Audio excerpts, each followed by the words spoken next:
भगवते वासुदेवा। हरे कृष्ण। भाद्रपद मास के कृष्ण पक्ष की एकादशी अजा नाम से प्रसिद्ध है और इस एकादशी को अन्नदा एकादशी भी कहते हैं।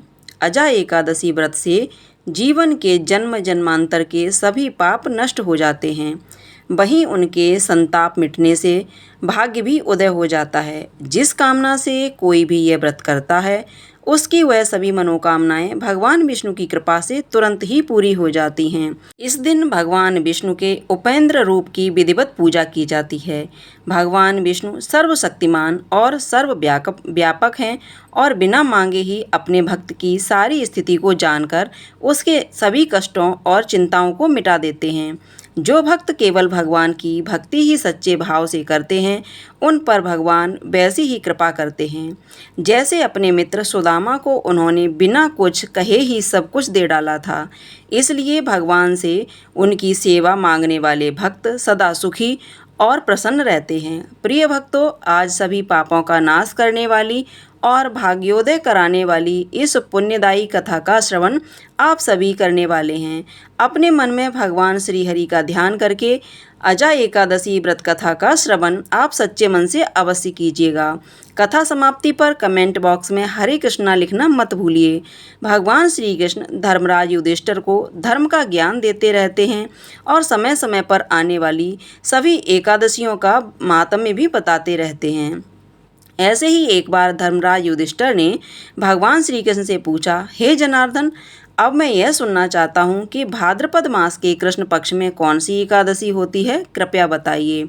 तब भगवान श्री कृष्ण बोले, राजन, एकाग्रचित्त होकर सुनो। भाद्रपद मास के कृष्ण पक्ष की एकादशी का नाम अजा है। वह सब पापों का नाश करने वाली बताई गई है। जो भगवान ऋषिकेश का पूजन करके इस व्रत करता है उसके सारे पाप नष्ट हो जाते हैं।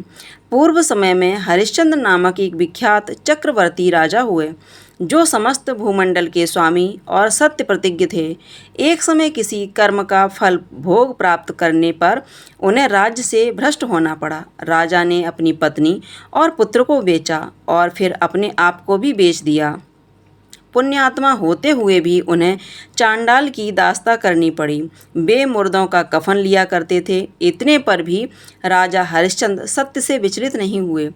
इसी प्रकार चांडाल की दास्तान करते उनके अनेकों वर्ष बीत गए। इससे राजा को बड़ी चिंता हुई। फिर वे अत्यंत दुखी होकर सोचने लगे, क्या करूं, कहाँ जाऊं, कैसे मेरा उद्धार होगा। इस प्रकार चिंता करते करते शोक के समुद्र में डूब गए। राजा को आतुर जानकर कोई मुनि उनके पास आए। वे महर्षि गौतम थे।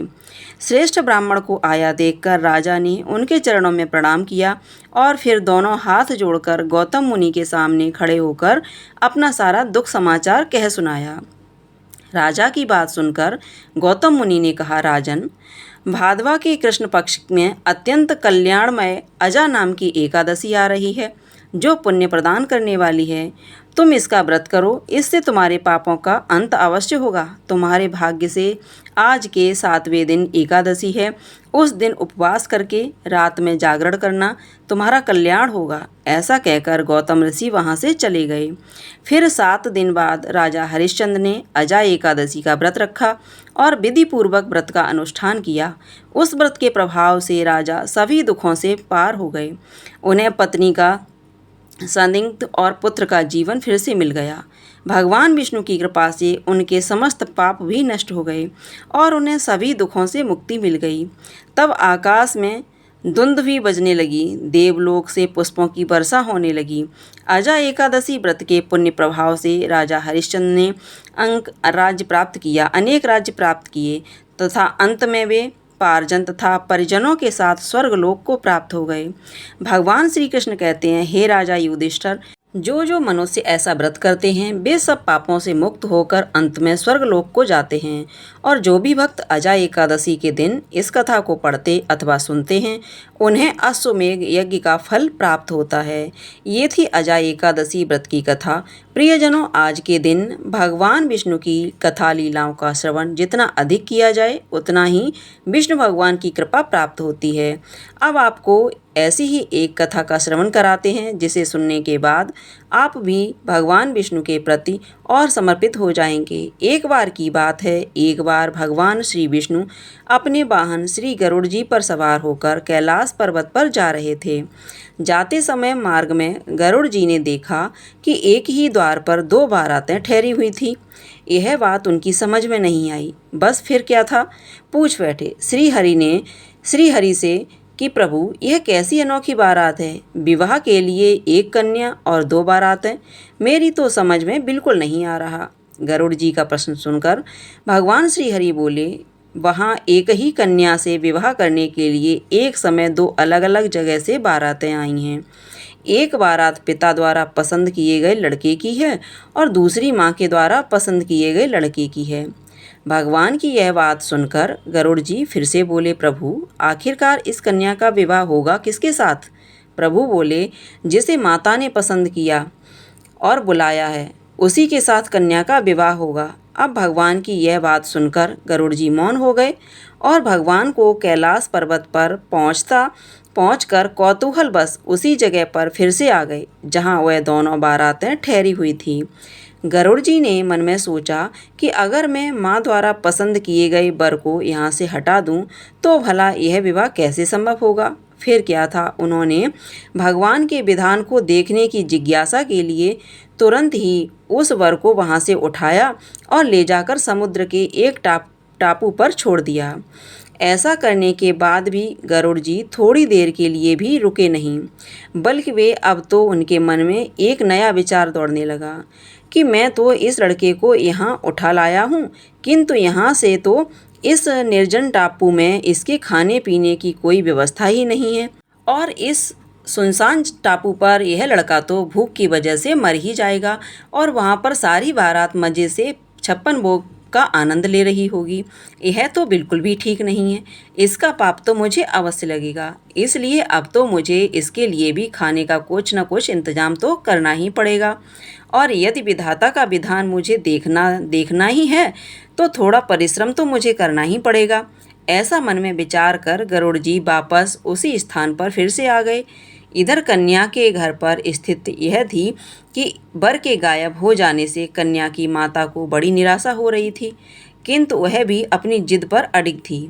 इसलिए उन्होंने अपनी कन्या को एक भारी टोकरी में बिठाकर ऊपर से फल फूल मेवा मिष्ठान आदि सजाकर रख दिए, जिसमें कि भोजन सामग्री ले जाने के लिए वर पक्ष से लोग आए हुए थे।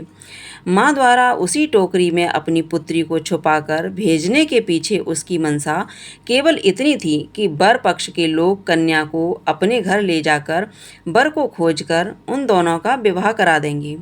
माँ ने अपना यह भाव किसी तरह होने वाले समधी को भी बता दिया और उसके अलावा उन्होंने इस बात की सूचना किसी को भी नहीं दी, क्योंकि कन्या की माँ नहीं चाहती थी कि उसके पिता द्वारा पसंद किए गए वर से उनकी पुत्री का विवाह हो। अब संयोग की बात तो देखिए, आंगन में रखी उसी टोकरी को जिसमें कन्या की माँ ने तरह तरह के फल मेवा मिष्ठान आदि से भरकर अपनी कन्या को छुपाया था, गरुड़ जी ने उसे भरा देखा तो उठाया और लेकर उड़ चले। उसी टोकरी को ले जाकर गरुड़ जी ने उस निर्जन टापू पर जहाँ पहले से ही वह उस वर को उठाकर ले जाकर रख छोड़ आए थे, वर के सामने ले जाकर रख दिया। इधर भूख के मारे व्याकुल हो रहे वर ने जैसे ही अपने सामने खाने पीने की तमाम तरह की चीज़ें देखीं तो वह भूख से व्याकुल हो उठा। बाज की तरह उस खाने पीने की वस्तुओं पर झपटा। उसने टोकरी से जैसे ही खाने के लिए फल मिठाई आदि निकालना शुरू किया तो क्या देखा कि उसमें तो 16 श्रृंगार किए हुए वही युवती बैठी है जिससे उसका विवाह होना था। अब तो यह सब देखकर गरुड़ जी हैरान रह गए। उन्हें निश्चय हो गया फिर तो शुभ मुहूर्त विचार कर स्वयं गरुड़ जी ने ही पुरोहिताई का कर्तव्य भी निभाया। वेद मंत्रों से विधि विधान से विवाह कार्य संपन्न कराकर उन्होंने वर वधू को आशीर्वाद दिया और फिर से उनके घर पहुंचा दिया। इसके बाद गरुड़ जी ने प्रभु के पास आकर सारा वृत्तांत उनसे निवेदित कर दिया और प्रभु पर अपना अधिकार समझकर झुंझलाकर बोले कि प्रभु, आपने तो बड़ी अच्छी लीला की, सारा ब्याह कार्य हमसे ही करवा लिया। भगवान गरुड़ जी की बातों को सुनकर मंद मंद मुस्कुरा रहे थे। प्रेम से बोलिए जय श्री कृष्ण, जय श्री राधे। बोलिए लक्ष्मी नारायण भगवान की जय। यह थी आज की कथा। उम्मीद है आपको पसंद आई होगी।